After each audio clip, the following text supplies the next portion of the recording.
आज बात करेंगे पुतिन का ऑपरेशन 24 फरवरी। जी हां, वो दिन जिस दिन रशिया यूक्रेन के बीच में युद्ध की शुरुआत हुई थी। महायुद्ध को 1 साल होने जा रहा है, लेकिन साल पूरा होने से पहले ही बड़ी तबाही का अंदेशा है। तो पश्चिमी मीडिया में ये दावा किया जा रहा है कि रूस 24 फरवरी से पहले यूक्रेन पर बड़ा हमला कर सकता है। इस हमले को लेकर यूक्रेन के राष्ट्रीय सुरक्षा परिषद के सचिव ने भी इस बात का डर जताया है।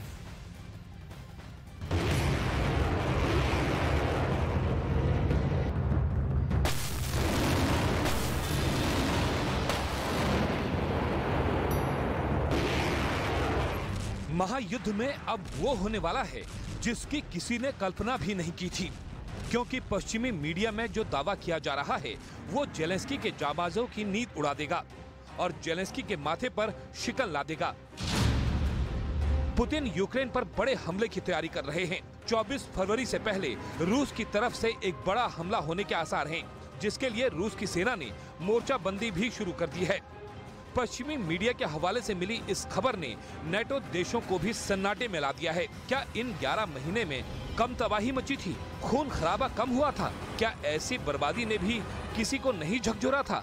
ये खंडहर, ये बस्तियां, ये स्कूल, ये अस्पताल, ये खेल के मैदान, जहां देखिए सिर्फ कब्रिस्तान। क्या ये सब कम था कि फिर से तबाही मचाने की बड़ी साजिश रची जा रही है?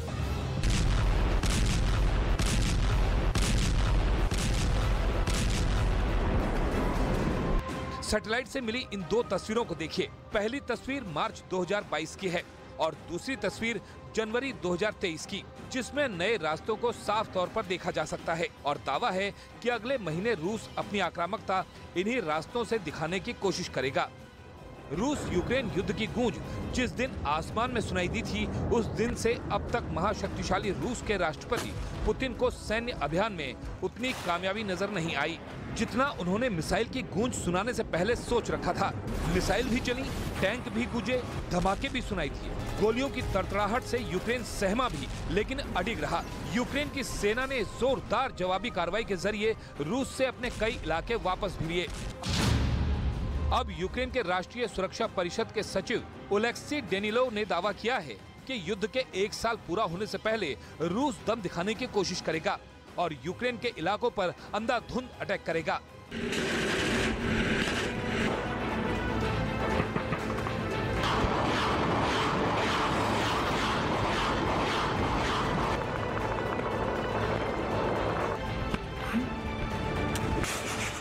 दुनिया जानती है पुतिन के पास घातक हथियार हैं, जिसके दम पर उनकी सेना यूक्रेन में तबाही लिख रही है। पुतिन के पास कलिब्र मिसाइल है, जिसकी रेंज 1500 से 2500 किलोमीटर है। पुतिन के पास KH-101 मिसाइल है, जिसकी रेंज 2500 से 2800 किलोमीटर है।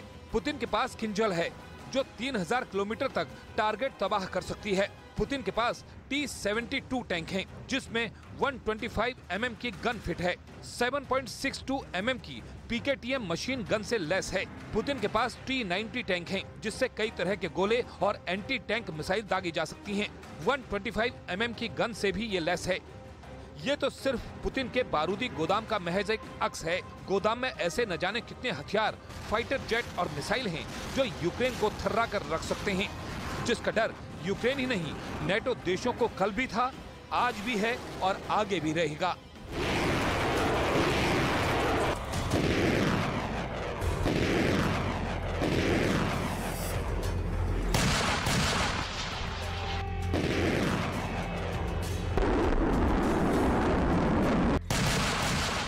और महायुद्ध से जुड़े एक और बड़ी खबर आ रही है। यूक्रेन को लेपर्ड 2 टैंक देने के फैसले के बाद जर्मनी की जनता सड़कों पर उतर आई है।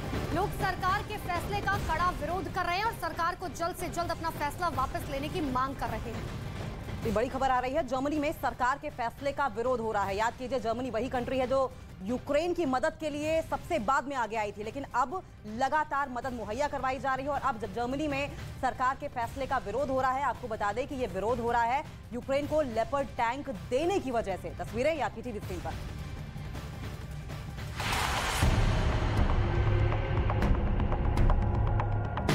जिस आशंका की वजह से जर्मनी यूक्रेन को अपना सबसे बेजोड़ जंगी टैंक देने से कतरा रहा था, वो आशंका सही साबित हो ही गई।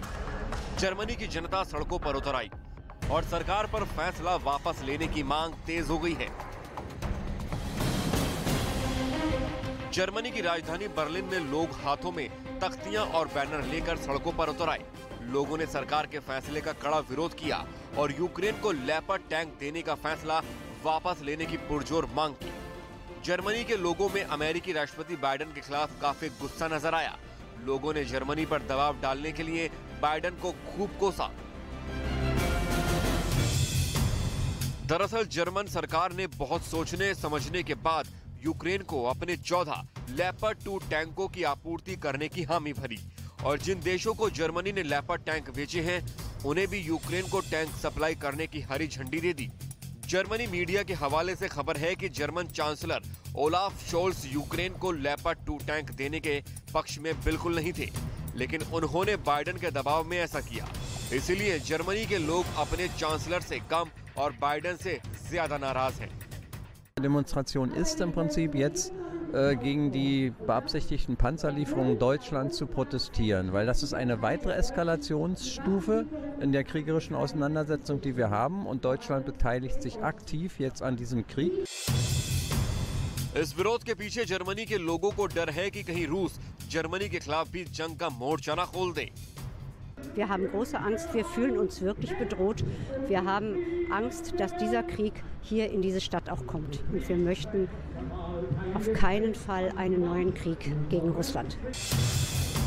यूक्रेन रूस युद्ध में जर्मनी की भूमिका को लेकर जर्मनी वासियों का कहना है कि अमेरिका ने यूक्रेन को शिकार बनाया और जर्मनी को बलि का बकरा। Die Ukraine ist das Kernstück in Eurasien, um Russlands Einfluss auszuschalten. Und das ist das Ziel dieses Krieges. Die Ukraine wird da geopfert. Und wir können nicht zulassen, dass sie ihre Interessen mit unserem Leben praktisch durchsetzen. कुल मिलाकर Germany के 67% लोगों ने सरकार के फैसले का विरोध किया है।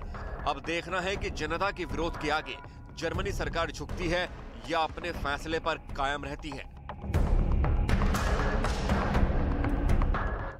और चलिए अब आपको रूस यूक्रेन युद्ध से जुड़ी हुई 10 बड़ी खबरें दिखाते हैं। रूस के रक्षा मंत्रालय ने दावा किया है कि यूक्रेन ने लुहांस्क इलाके में हमास से हमला किया, जिसमें 14 लोगों की मौत हुई। डोनेत्स्क में भी रूसी टैंकों पर हमले का आरोप है। पश्चिमी मीडिया में दावा किया जा रहा है कि रूस 24 फरवरी से पहले यूक्रेन पर बड़ा हमला कर सकता है। इस हमले को लेकर यूक्रेन के राष्ट्रीय सुरक्षा परिषद के सचिव ने भी ये डर जताया है। पश्चिमी देशों से टैंक देने के ऐलान के बाद यूक्रेन की बड़ी मांग। राष्ट्रपति ज़ेलेंस्की ने पश्चिमी देशों से लंबी दूरी की मिसाइलें मांगी।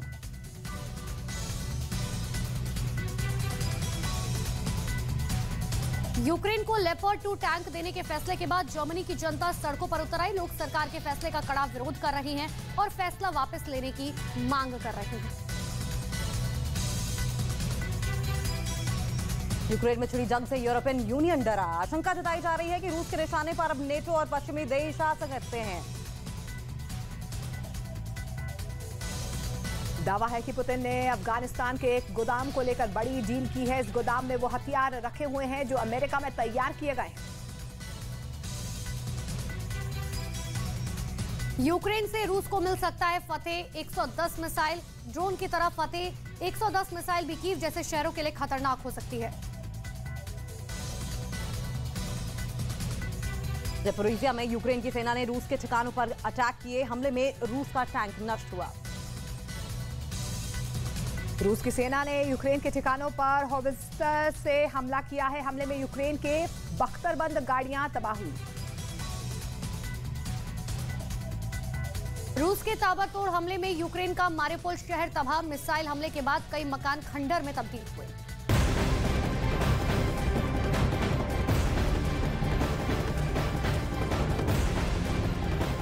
और वॉर जोन से एक और बड़ी अपडेट आपको बता दें, रूस के खिलाफ यूक्रेन की सेना कई मोर्चों पर फिलहाल मजबूत दिखाई दे रही है। बिल्कुल, रूस के रक्षा मंत्रालय ने दावा किया है कि यूक्रेन ने लुहांस्क इलाके में हाइमार्स से हमला किया और इस हमले में 14 लोगों की मौत हो गई। वहीं डोनेत्स्क में भी रूसी टैंकों पर हमले का आरोप लगा है।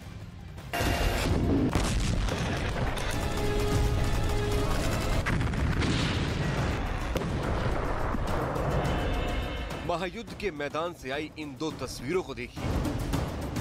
पहली तस्वीर डोनेत्स्क की है और दूसरी तस्वीर में जगह है लुहांस्क।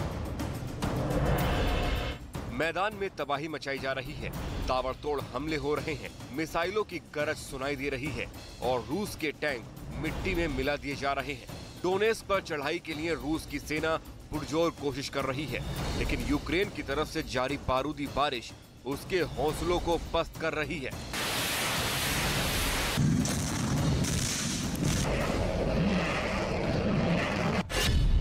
दावा है कि यूक्रेन की सेना ने डोनेस्क के आसपास के इलाके में 3 BMP IFV और रूस की सेना की एक बख्तरबंद गाड़ी को नेस्तनाबूद कर दिया।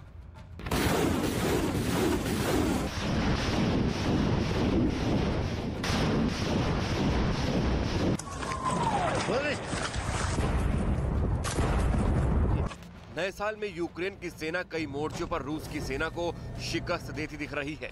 कल की तारीख में रूस के कई शहरों में फिर एक बार हवाई हमलों से सावधान करने वाले सायरन रह रहकर बजते रहे।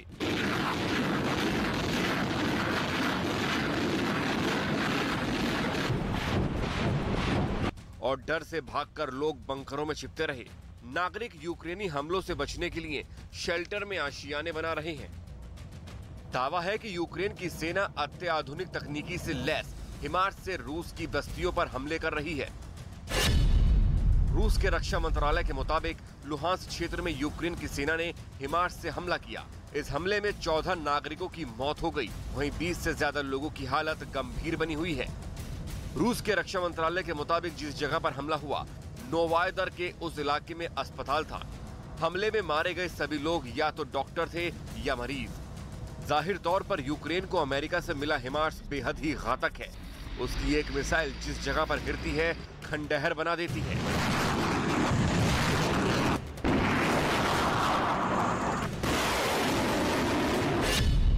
हिमार्स की मारक क्षमता करीब 80 किलोमीटर तक है। हिमार्स का वजन बेहद कम है, जिस वजह से हिमार्स को लाना ले जाना आसान है। हिमार्स के एक सिस्टम में 6 रॉकेट लॉन्चर होते हैं, जिनकी लंबाई 7 मीटर की है।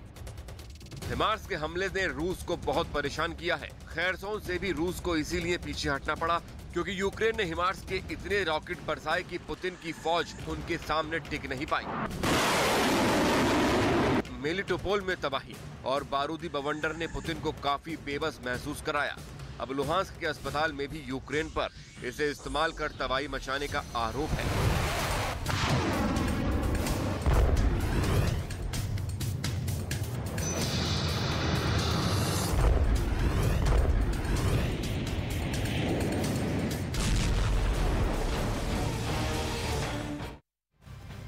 और महायुद्ध से जुड़े एक और बड़ी खबर आपको बता दें, यूक्रेन के राष्ट्रपति जेलेंस्की ने एक बार फिर पश्चिमी देशों से लंबी दूरी की मिसाइलों की मांग की है।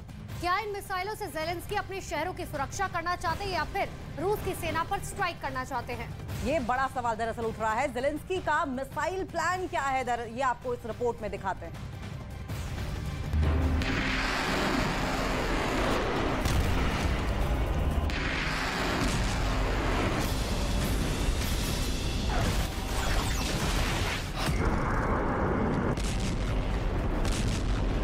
यूक्रेन को उम्मीद नहीं थी कि दूसरे देशों से हथियार मांगकर वो जंग के मैदान में रूस के सामने 1 साल तक टिक पाएगा।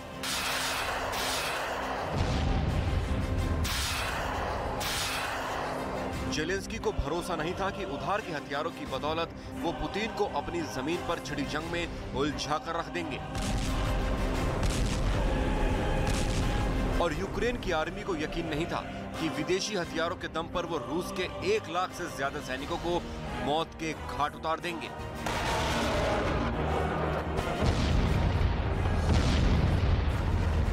रूस यूक्रेन की जंग में अब तक सब कुछ अप्रत्याशित हो रहा है। डिफेंस एक्सपर्ट्स की सारी थ्योरी, सारा अनुमान गलत साबित हो गया और सही साबित हो रहा है तो जेलेंस्की का हौसला, जेलेंस्की के जवानों की बहादुरी और यूक्रेन के लोगों की हिम्मत।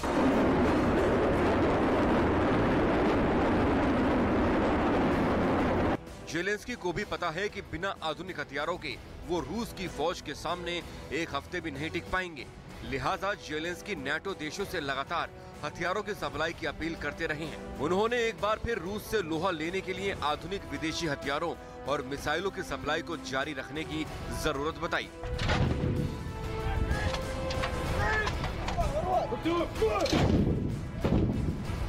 на жаль, є повсякденністю наших територій, до яких російська армія дістає ось такими ракетами. Донбас, Харківщина, південь держави. Припинити цей російський терор було би можливо, якби ми могли забезпечити відповідні ракетні сили наших військових, щоб у терористів не було відчуття безкарності. Україні потрібні далекобійні ракети, зокрема для того, щоб прибрати цю можливість окупанта ставити десь далеко від лінії фронту свої ракетні установки і знищувати ними українські міста. Звернувся з листом до президентів провідних міжнародних спортивних федерацій. Заклик простий і справедливий – визначитись щодо рішення Міжнародного олімпійського комітету, який, на жаль, хоче відкрити спорт для пропагандистського впливу держави-терориста. Якщо російські спортсмени з'являться в міжнародних змаганнях, то це лише питання часу, коли вони почнуть виправдовувати агресію Росії та використовувати символіку терору. І це також лише питання часу, коли Кремль почне використовувати наявну безпринципну гнучкість. जेलेंस्की को अगर नाटो देशों समेत रूस के दुश्मन देशों का साथ चाहिए तो रूस को अंतर्राष्ट्रीय मंचों पर अलग थलग करना जरूरी है। लिहाजा जेलेंस्की रूस को घेरने का ऐसा कोई मौका नहीं छोड़ते। हाल ही में जब इंटरनेशनल ओलंपिक कमेटी ने रूस और बेलारूस को 2024 ओलंपिक खेलों में हिस्सा लेने की मंजूरी दे दी, तब जेलेंस्की ने आईओसी को खूब खरी खोटी सुनाई, क्योंकि जेलेंस्की ने आईओसी को पहले ही एक पत्र लिखा था जिसमें उन्होंने रूस को आतंकवादी देश करार देते हुए ओलंपिक खेलों में हिस्सा न लेने देने की सिफारिश की थी। लेकिन आईओसी ने जेलेंस्की की अपील को ठुकरा दिया। इससे जेलेंस्की बुरी तरह चिढ़ गए।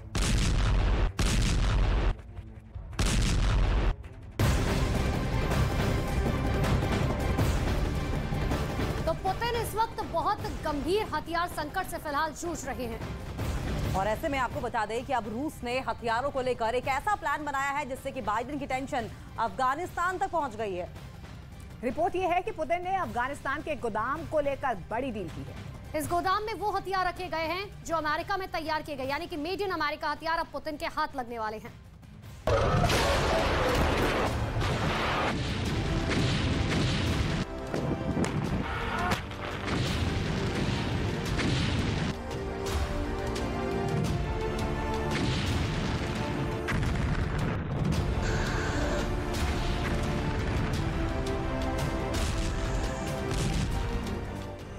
रूस ने यूक्रेन पर इतना बेहिसाब बारूद बरसाया कि व्लादिमीर पुतिन के सामने हथियारों का बहुत बड़ा संकट आ गया है।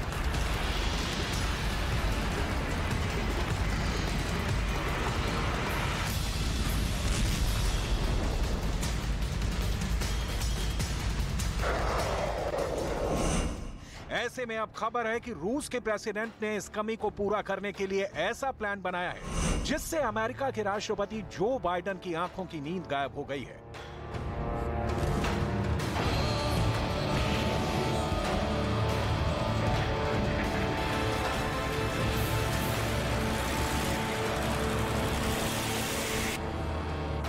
खबर है कि व्लादिमीर पुतिन और अफगानिस्तान पर हुकूमत चला रहे तालिबान में सीक्रेट डील चल रही है।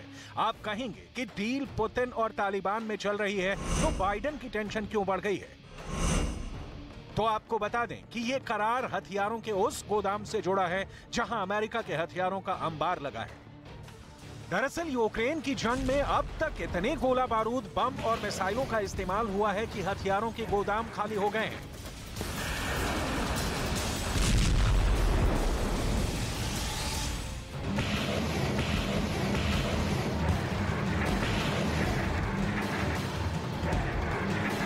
ज़ेलेंस्की की आर्मी तो वैसे भी अमेरिका, ब्रिटेन और यूरोप की मदद पर टिकी है।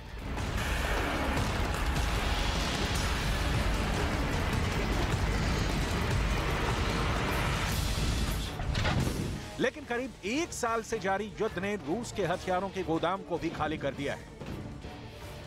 ऐसे में क्रेमलिन के सूत्रों के मुताबिक पुतिन ने उन हथियारों पर कब्जा जमाने का पुख्ता प्लान बनाया है जिन्हें अफगानिस्तान छोड़ते वक्त अमेरिका की आर्मी ने वहीं छोड़ देना मुनासिब समझा और फिर तालिबान ने उन हथियारों पर कब्जा जमा लिया।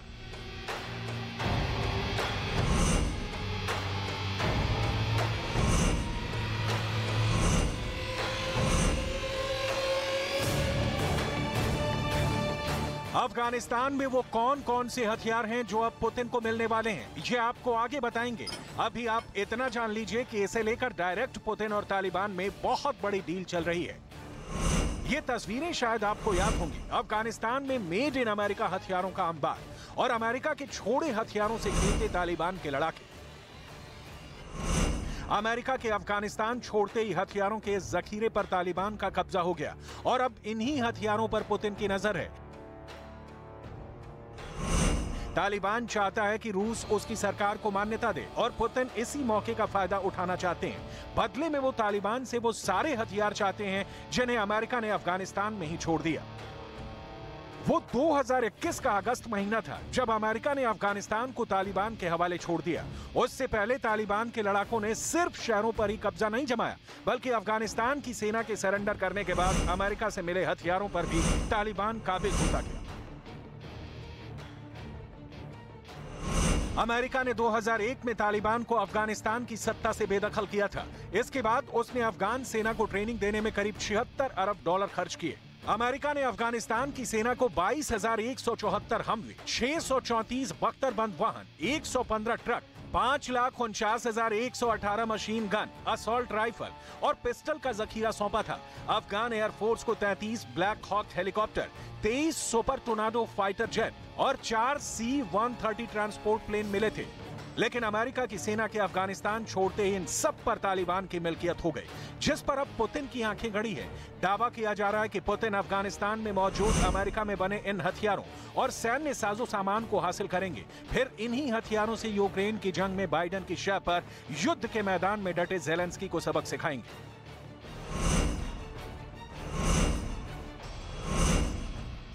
कहा तो यह भी जा रहा है कि अगर रूस ने तालिबान की सरकार को मान्यता दे दी तो तालिबान पुतिन को वो सारे मेड इन अमेरिका हथियार सौंप देगा जो अगस्त 2021 से उसके कब्जे में।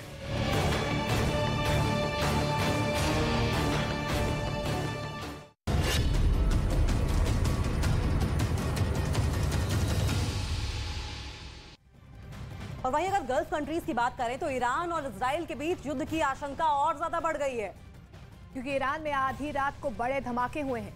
खबर के मुताबिक ईरान में 2 जगहों पर ड्रोन से बड़े धमाके किए गए। ईरान के एस्फहान शहर में ये विस्फोट वहां के एक गोला बारूद सेंटर की फैक्ट्री में किया गया। ईरान में धमाके के बीच तेहरान में सैन्य विमानों की भी हम मौजूदगी देख पा रहे हैं और ड्रोन हमले को नाकाम उन्होंने कर दिया। इस हमले में हालांकि किसी की जान नहीं गई। तो तस्वीरें आपकी टीवी स्क्रीन पर लगातार बैक टू बैक एक के बाद एक 6 जगहों पर धमाके किए गए हैं और इजराइल की ओर से माना जा रहा है ये धमाके किए गए। हालांकि शुरुआती जब जानकारी आई थी सामने तो कुर्दिश लड़ाकों की, कुर्दिश आतंकियों की भी हमला करने की जानकारी सामने आई थी और ऐसे में अब माना जा रहा है कि ये जो कोल्ड वॉर इजराइल और ईरान के बीच में चल रहा था वो अब और ज्यादा बढ़ जाएगा। और इस बीच आपको बता दें कुछ ही दिनों पहले ये जानकारी सामने आई थी कि इजराइल की ओर से बयान ये दिया गया है कि इजराइल ने लगभग 4 न्यूक्लियर बॉम्ब बनाने तक का यूरेनियम इकट्ठा कर लिया है और ऐसे में ये बड़ी जानकारी सामने आ रही है। तो ईरान में बीती रात को बड़ा हमला हुआ। ड्रोन से हमले में ईरान का हथियार डिपो तबाह हो गया और ईरान के एस्फहान में ये हमला हुआ है।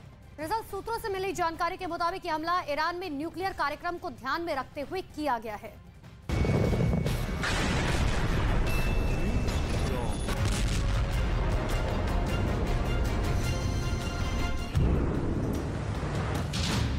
इजराइल ईरान में जंग का ट्रेलर लॉन्च।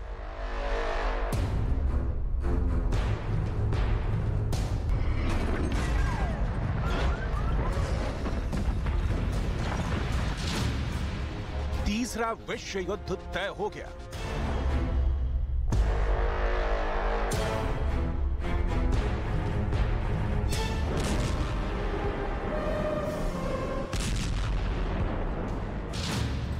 महायुद्ध का दूसरा मोर्चा तैयार।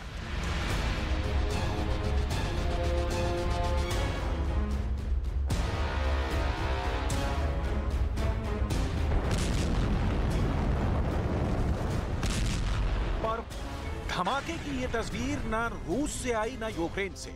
ऐलाने जंग का अलार्म बजा ईरान के शहर इस्फहान में, जहां गोला बारूद की एक फैक्ट्री में जोरदार धमाका हुआ। धमाके से फैक्ट्री की छत तोड़ी तो शहर में अफरा तफरी फैल गई।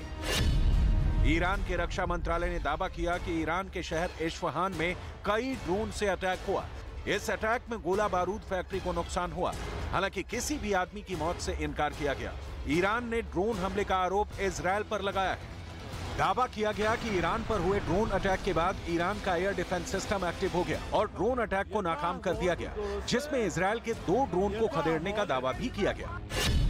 पिछले साल जुलाई में ईरान ने दावा किया था कि उसने उग्रवादियों की टीम को गिरफ्तार किया था।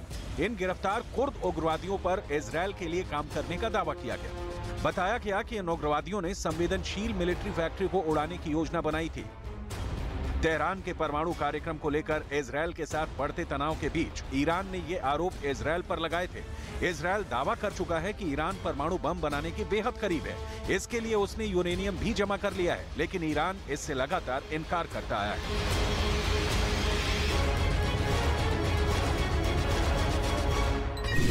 वो हद दर्जे का शातिर है। गवर्नमेंट फंक्शनरी को इम्पर्सनेट करता था, आवाजें बदलता था। न्यूज चैनलों के इतिहास में पहली बार न्यूज 18 इंडिया की web series FIR number 208 streaming 12 फरवरी 9 p.m.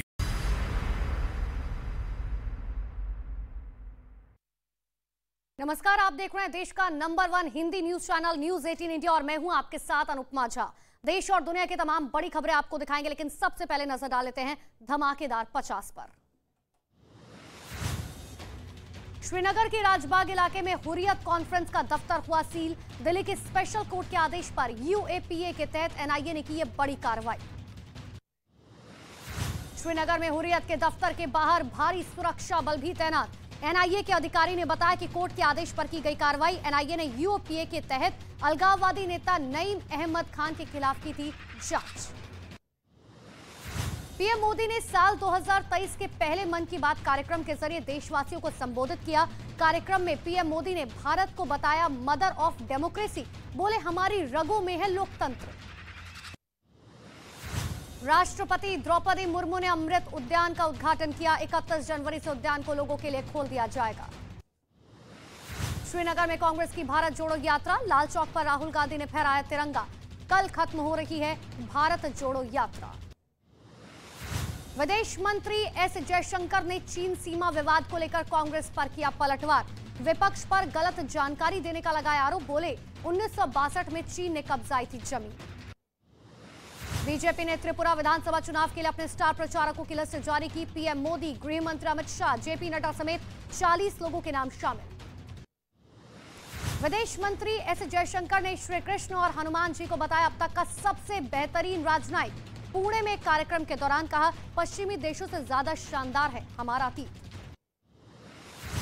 रामलला के बाल स्वरूप की मूर्ति के लिए नेपाल से लाई जा रही है शालिग्राम शिलाएं। अयोध्या में बन रहे राम मंदिर में स्थापित होगी मूर्ति।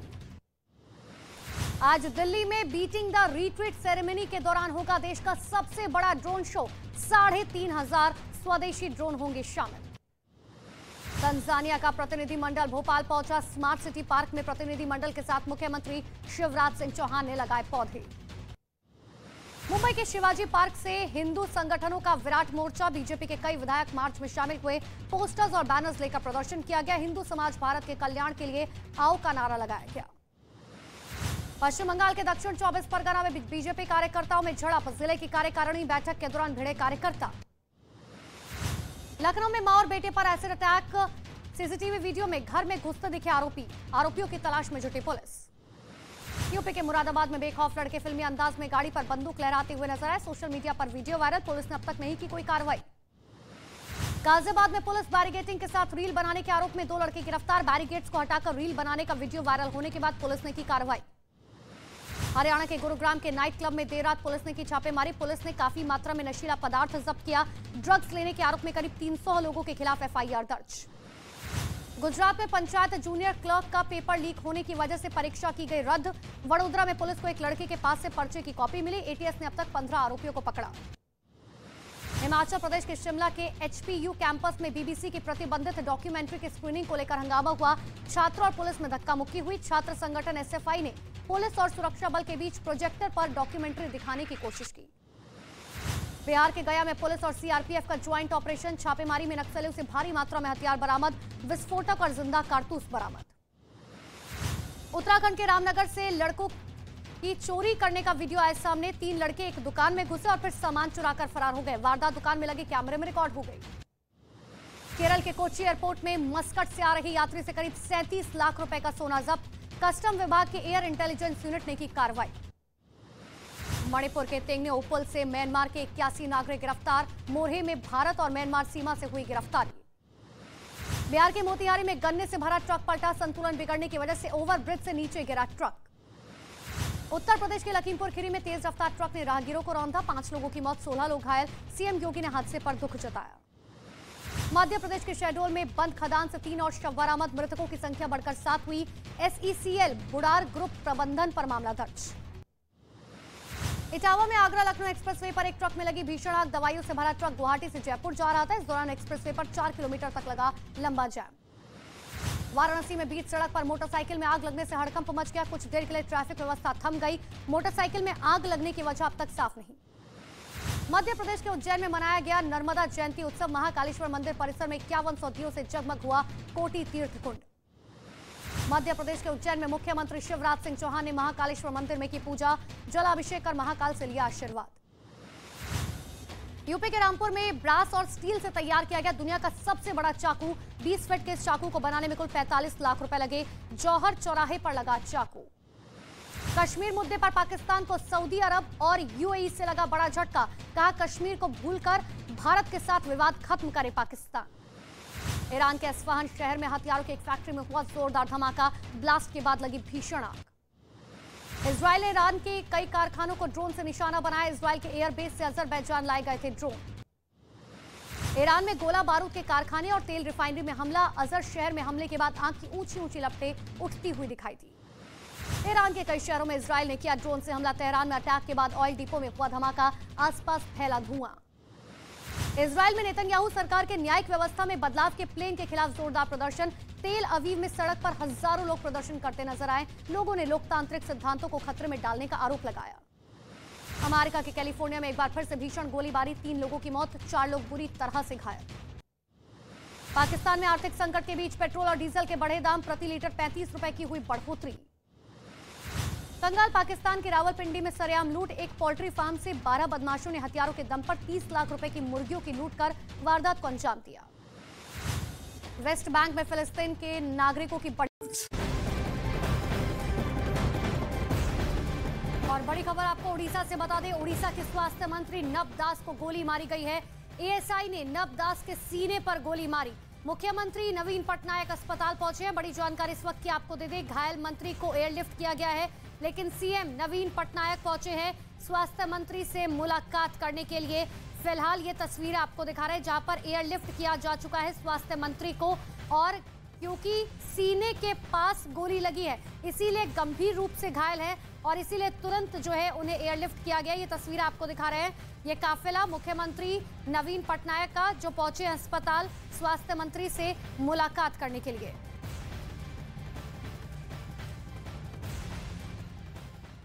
ठंड का कहर जारी, कई हिस्सों में पारा -28 पहुंचा। भीषण ठंड से अब तक 166 लोगों की मौत। न्यूजीलैंड में भारी बारिश और तूफान से बिगड़े हालात, जमीन खिसकने की वजह से मलबे में दबी गाड़ियां, कई इलाकों में बिजली का भी संकट गहराया। टीम इंडिया और न्यूजीलैंड के बीच T20 सीरीज का दूसरा मैच आज लखनऊ में शाम 7 बजे खेला जाएगा। मैच सीरीज में बने रहने के लिए टीम इंडिया को आज का मैच जीतना होगा। और अंडर 19 महिला T20 विश्व कप में आज टीम इंडिया और इंग्लैंड की भिड़ंत होगी। शेफाली वर्मा की कप्तानी में जबरदस्त फॉर्म में भारतीय टीम।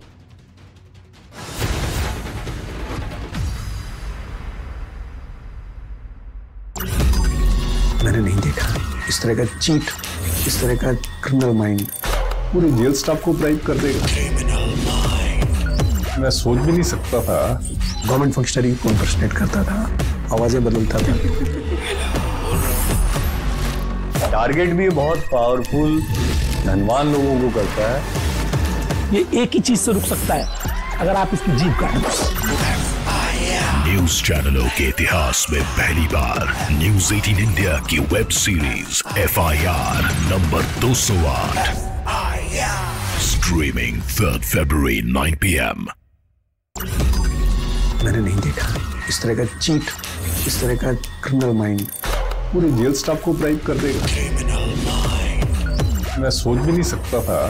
गवर्नमेंट फंक्शनरी को इम्पर्सनेट करता था, आवाजें बदलता था।